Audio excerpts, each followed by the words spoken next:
I'm Molly Hudson, your East Omaha neighborhood reporter. I spent the last year talking with neighbors here who learned a business park was planned for this area.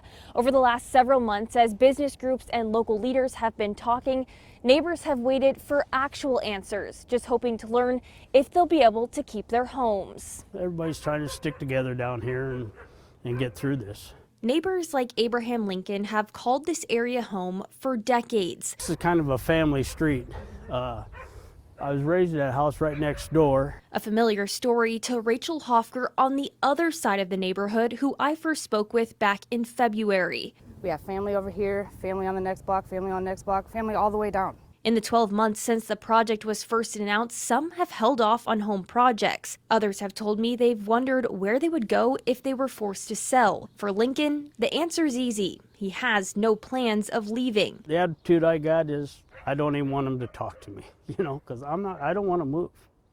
And they're not going to pay me for what I need, Developers have said it will be up to the homeowners on if they want to sell. We would immediately begin to start to talk to them individually. And hopefully within a reasonable period of time, we'd know exactly where we were at in that community. And their plan will be made based on those responses. But those conversations have been delayed because the Inland Port Authority Board and developers continue their back and forth over how to even start the process of just talking with homeowners. They still don't have a letter of support. While on Thursday, the Inland Port Authority overall voted to work toward an agreement to release some funding to the project for that process, Senator Terrell McKinney voted no and wants to see more. I think it's too much. I mean, they submitted this proposal, but it's really just a proposal. It's not a plan of how to use the dollars.